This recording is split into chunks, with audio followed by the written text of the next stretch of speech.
I think we need more thinking. Back in the Mile High, the Nuggets faced the Mavericks for the first time of the season. What happened? Let's find out. You're listening to CS 105.1, where I talk about the Nuggets with good vibes. Let's get it. Let's try to get healthy. Let's stay together. And if we can do that, we put ourselves in a good situation.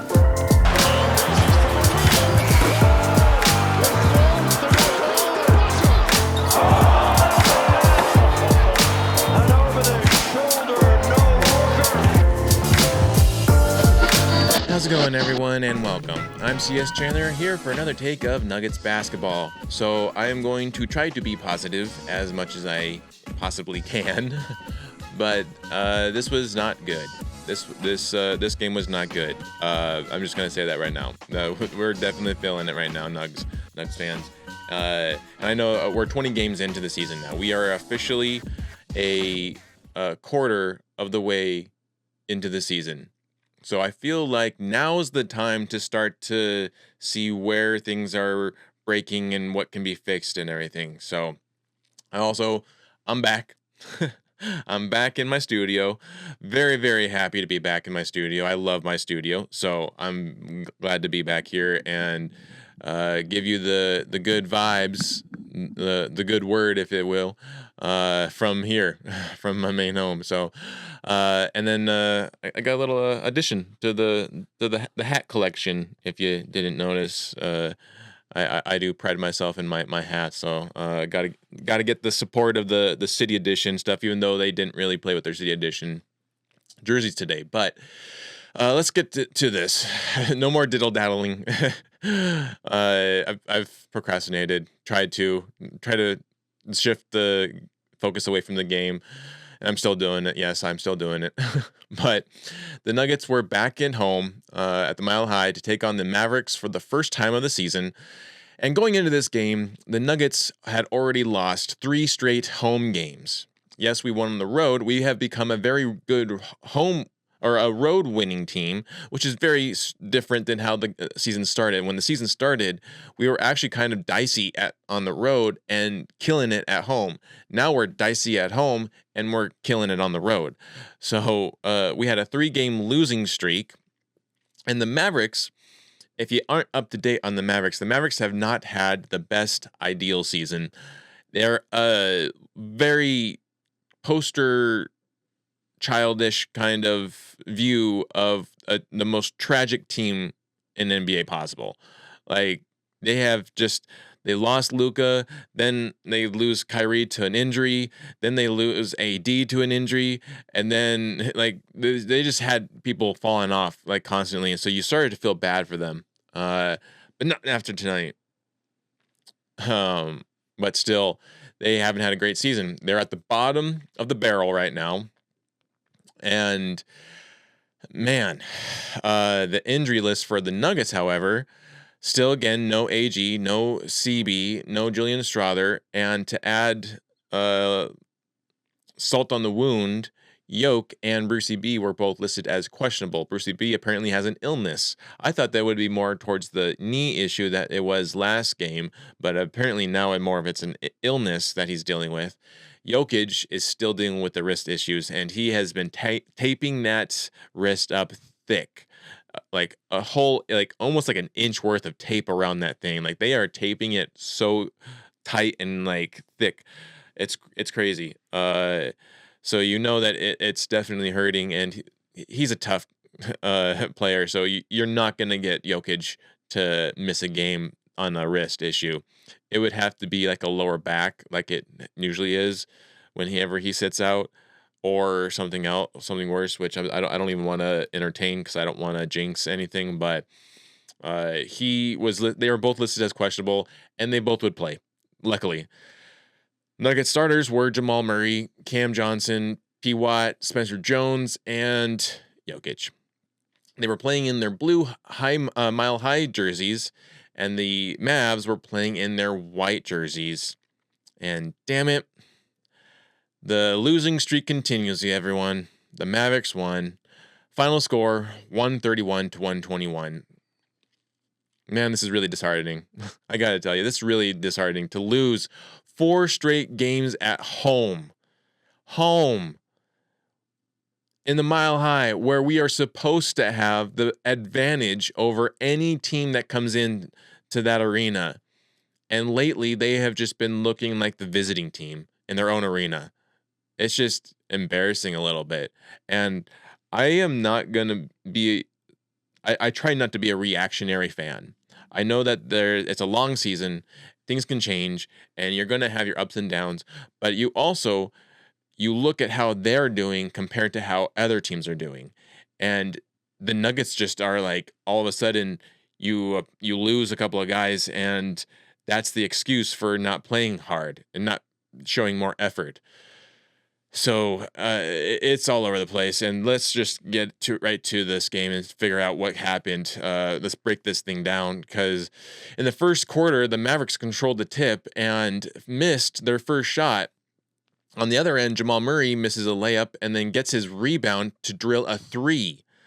So the Nuggets actually started off with really good effort, and the story of the first quarter almost seemed like a lie. It felt like the Nuggets were going to dominate the Mavericks, like sure up dominate. Like you were going to see everything on ESPN tomorrow saying like, wow, look how amazing the Nuggets are or whatever. Because it was just all nonstop onslaught of buckets from the Nuggets. It didn't look like the Mavericks wanted to play at all. They were so lackluster. Their defense was horrible. Their offense was even worse. And they have the worst offense in the NBA right now, just so you all know. They have the worst offense. But if you looked at that score and how everything played out, you would not think that based on this game alone. If you judged one game, you would not think or know that the Mavericks have the worst offense in the league right now. So Jamal Murray gets that first bucket of the game, followed by Cam with a steal to Jokic for a finger roll-in layup. AD then gets a floater to get the Mavericks on board, and then Spencer Jones gets back-to-back buckets for a quick 8 points to gain the Nuggets' 11-point lead, forces Mavericks to take a timeout, the first timeout of the game. And see, this is what I'm saying, it felt like everything was going the right way for the Nuggets. They were taking the first timeout of the game. We were up 11 points. Our own Spencer Jones had already racked up 8 points. And keep in mind too, I'm going to get into stats, but this was a phenomenal game for Spencer Jones. If you had doubted him at all, watch this game. Watch the highlights. It's going to be primarily, obviously you're always going to have Jokic in the highlights, but man, Spencer Jones had a breakout game tonight, and he really felt like the only Nugget after the first quarter who felt like he still wanted to play the game. So out of the timeout, P-Watt heavily defends Cooper Flagg and blocks his shot. It was beautiful. I just love seeing the Nuggets dominate teams who have traded their best players for the number 1 draft pick. That's just awesome. So Jokic then keeps finding an unguarded Spencer Jones, who keeps making the Mavericks pay for leaving him open by drilling more buckets, and the lead goes up to 17. Mavericks then get a defensive 3 plus a back-to-back buckets for a 5-0 run, followed with back-to-back 3s to cut the lead to 10. Jokic really takes over the second half of the first quarter and racks up a stat line of 15, 9, and 6 on 66%. Like, everyone was locked in on the Nugget side on the first quarter. Everyone was locked in. There was that little bit of lull where they battled back and they dropped a 17-point lead to a 10-point lead. But we still had the driver's seat. We still had everything in control. And the Nuggets actually outscored the Mavericks 41-27. Like, that's how the game was going. And because this is professional sports and anything can change on a dime, that would not be the worst, because the Mavericks would actually repay the favor in the second quarter. The Nuggets started the quarter off with a lineup of Big Val, Brucey B, Cam and Zeke, and also Hardaway Jr., as Big Val with a 16-foot jumper for the first bucket of the quarter gets that to drop, extend the lead a little bit. And then Klay Thompson complains on a closeout from Zeke Naji and gets rewarded with a trip to the foul line for 3 free throws. Luckily, he only makes 1 of the 3, but it just shows that certain players do get a favorable whistle and you can complain and get what you want. Unfortunately, Jokic doesn't have that. You would think he would. But then Brucey B, on the other end, repays the favor by drawing in a foul, plus gets the bucket to go in on D'Lo, and then gets the Nuggets first to 50. Spencer Jones then checks back in and immediately has defensive impact, which leads to him knocking down another 3 to get the lead back into double digits. And then Jokic checks back in at the 4:52 mark. And what I'm kind of noticing lately, I don't know about you guys, but I've been kind of noticing whenever Jokic checks back into the game in the second quarter, it almost feels like the Nuggets start to rely too much on him. And so it starts to, you would think that him checking back in would, okay, now we're going to get some order restored and everything.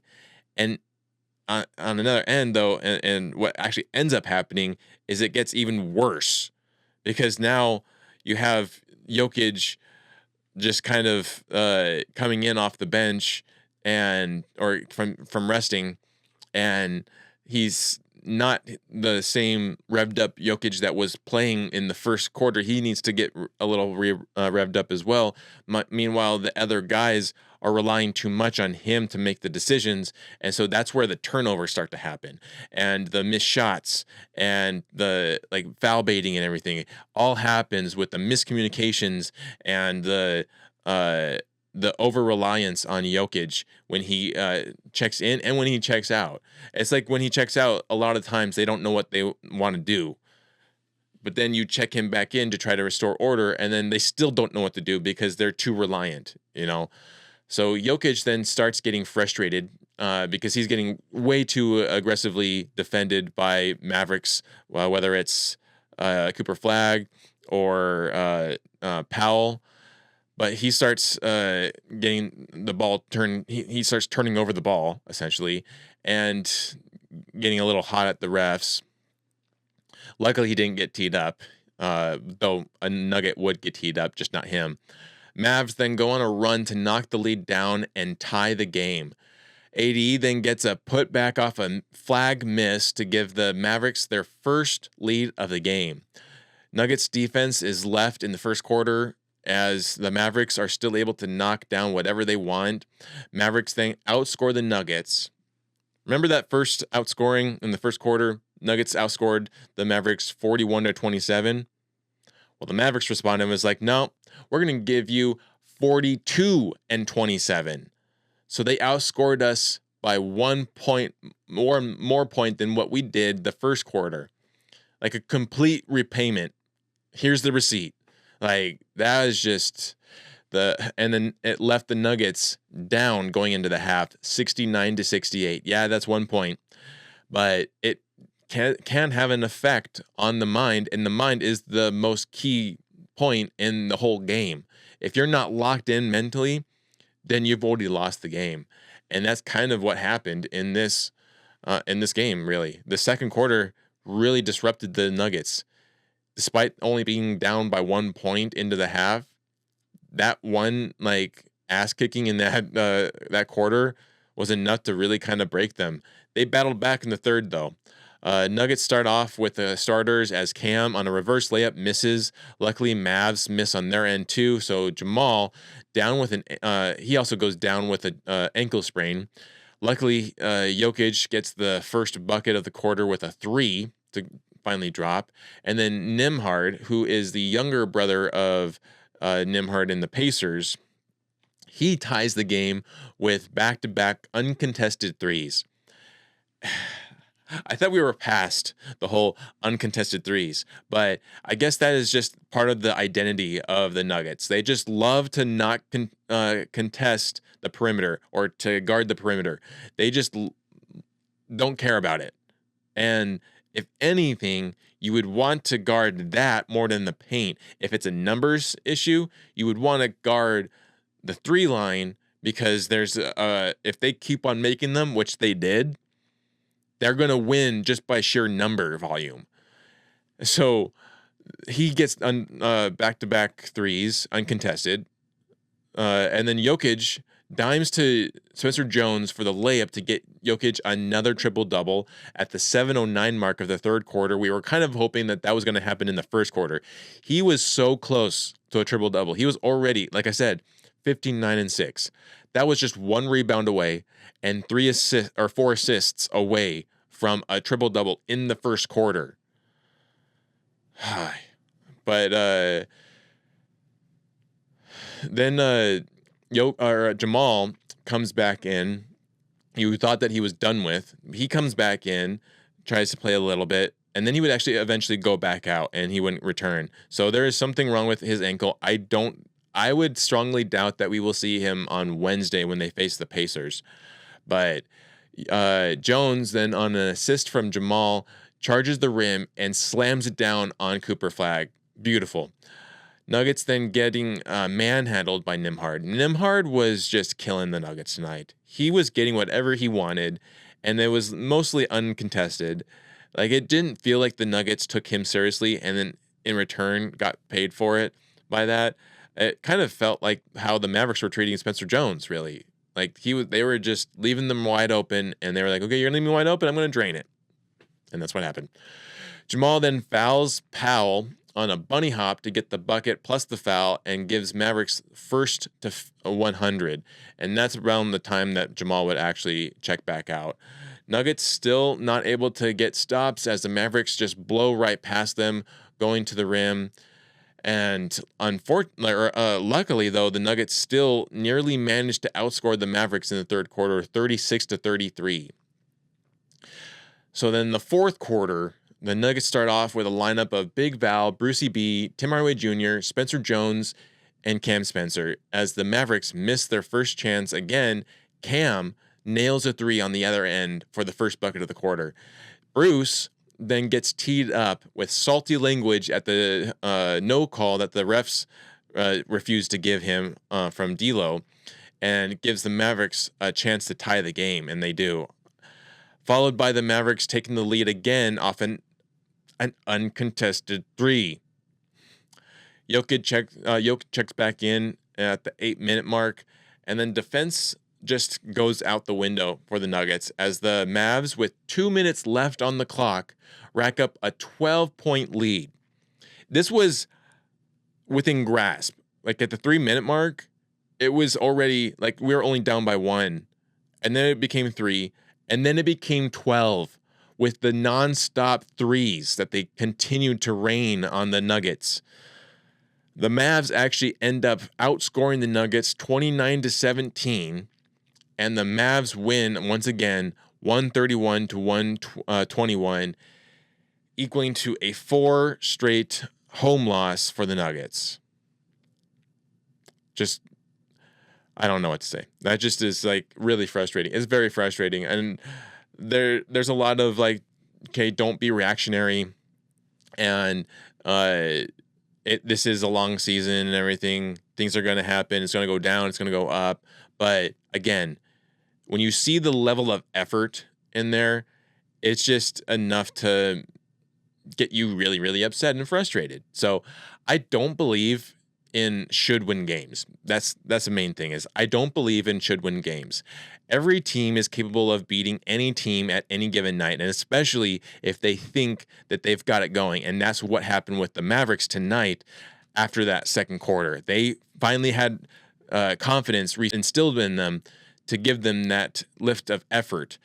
It comes down to who wants it more and how well the communication is for the team. Are they a unit or individuals acting on their own? This is the 4th game at home that the Nuggets lost to a team that hasn't played well this season. You could say it's down to injuries with AG and CB, but why are those two the only two praised with defensive impact? There are several capable players on the Nuggets who make that same level of impact. They just aren't.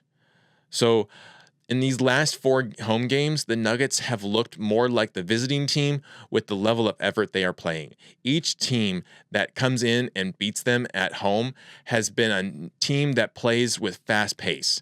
The Nuggets have shown they just don't do well with teams that play fast. Every player on the Nuggets needs to take a look in the mirror right now and ask if they want to win. Because right now it doesn't look like they want to. So let's get into stats and then wrap this up, because this is assault. I'm feeling salty. Like, Brucey, you were salty. I'm feeling salty right now. Like, this is just so, like, not the game that you wanted to have, and especially not the game that I wanted to have. Coming off of a long travel, like, I don't know if you can tell, I'm actually very, very, like, I'm struggling to hold it together right now. I'm so tired, but we're gonna do this because it's for the Nuggets and for you guys. I want to get to a good podcast going for you guys. So, stats wise, Spencer Jones played 38 minutes tonight, and he played the most amount of minutes of any Nugget tonight.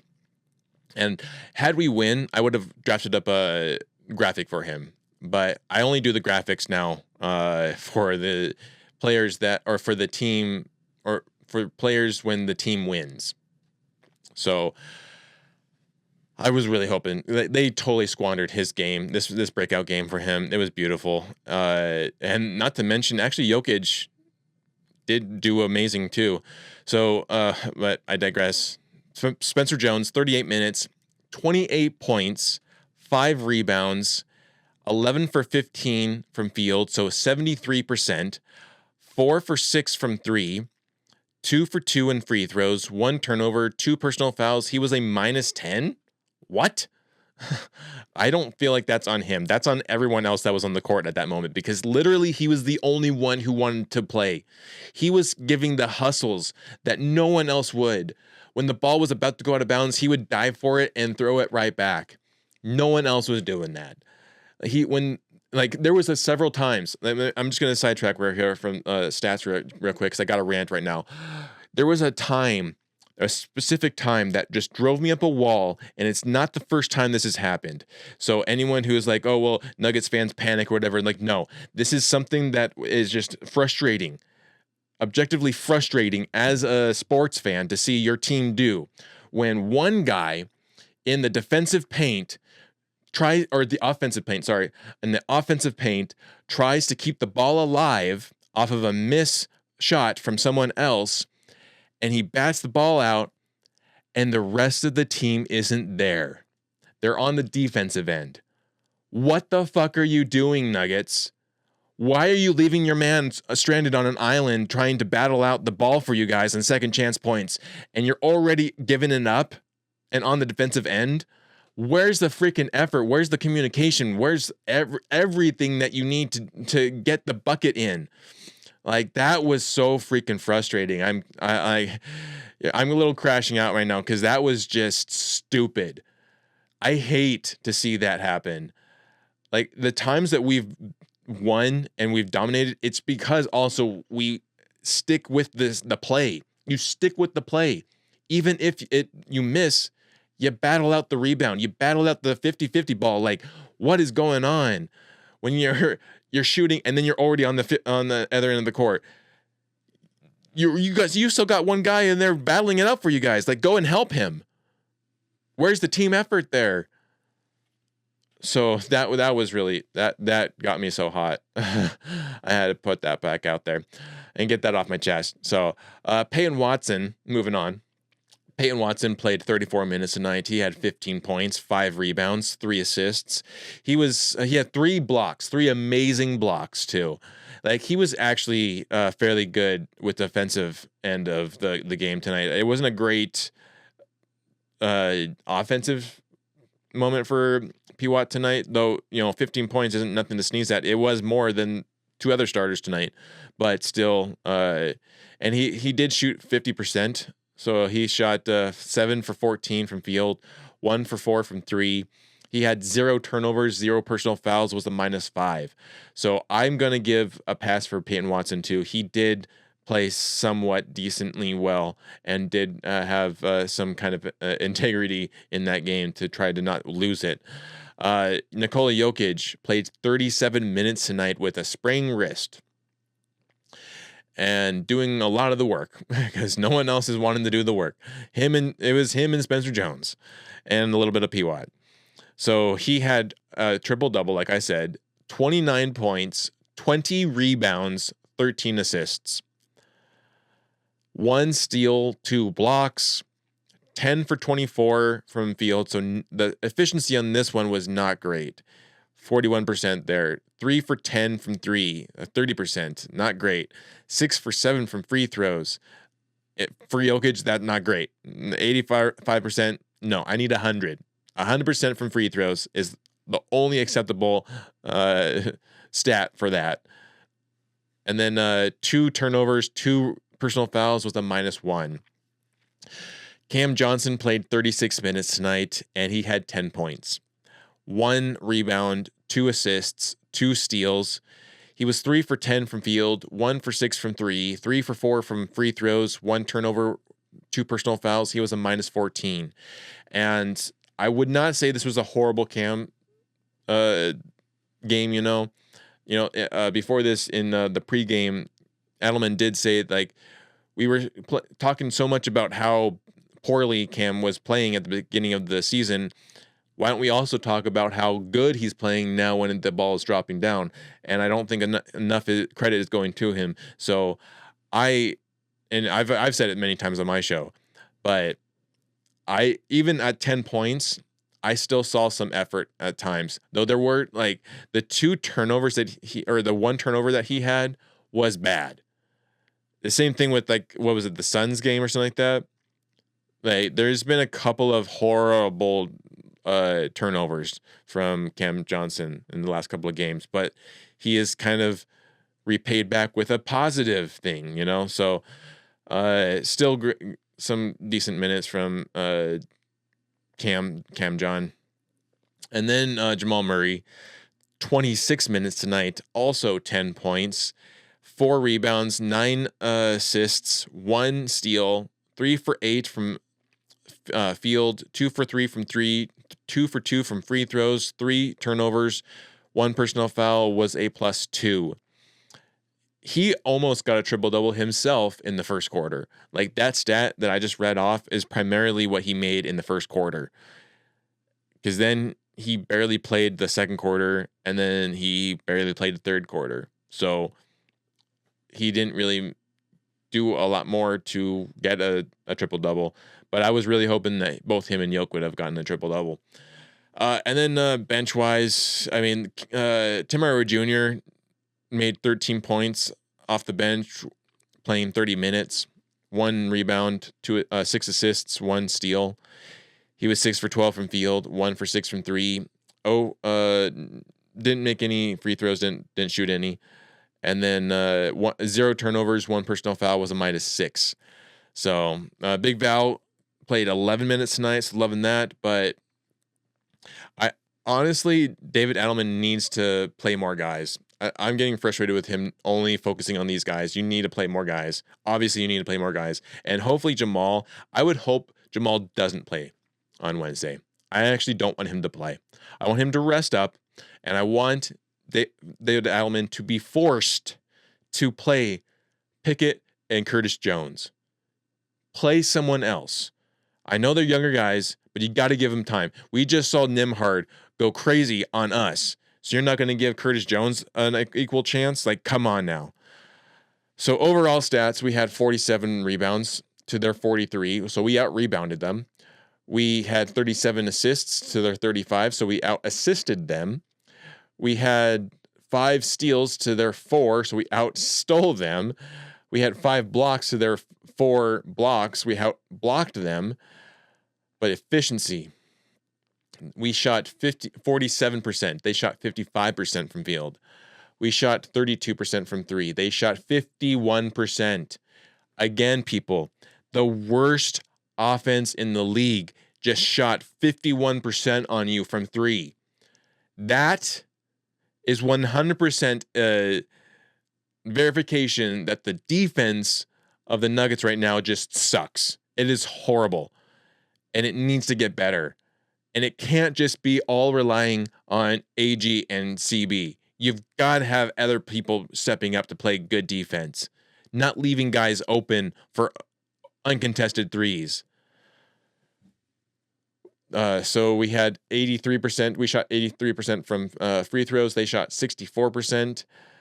We had 7 turnovers. They had 6. We had 11 personal fouls. They had 19. And just so you know, just how bad Nembhard was taking it to the Nuggets, he had 28 points, 3 rebounds, 10 assists. He had a double-double, people, on 85% shooting. 85%. 34 minutes played. He made 4 out of 5 threes tonight. 4 out of 5. And all those 4 were uncontested. I think actually the one that he missed was also uncontested. Ridiculous. He also didn't have any turnovers. He was really good tonight. He was really good. Cooper Flagg, 24 points tonight. And then Davis, AD, he had a double-double himself with 32 points and 13 rebounds.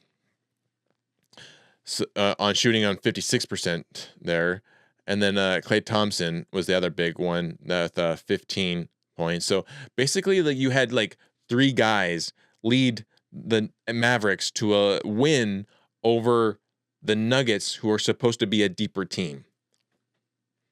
That's really frustrating. So now the Nuggets go on, like I said, to Indiana, and they're going to have a 4-game road trip now. So they head over to Indiana, and then from there head over to they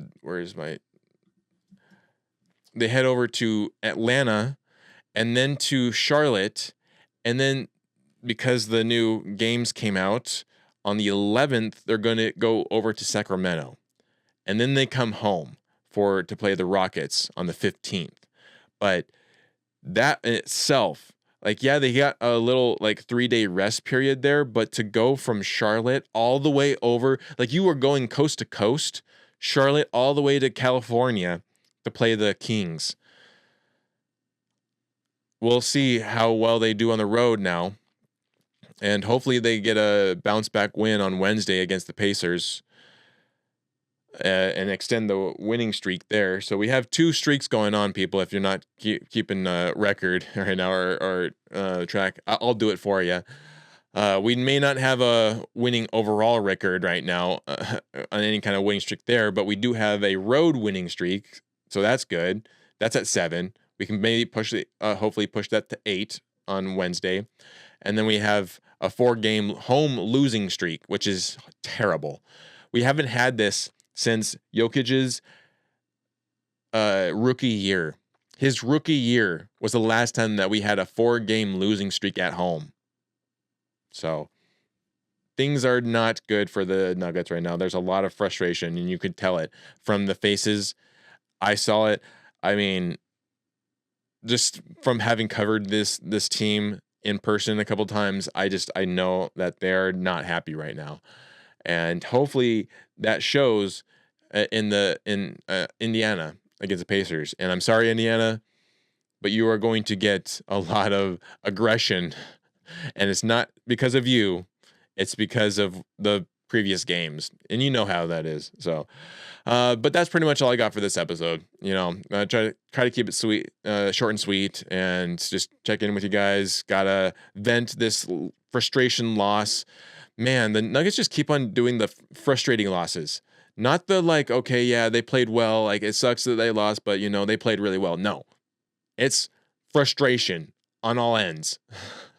So, hopefully we're on a better vibe on Wednesday.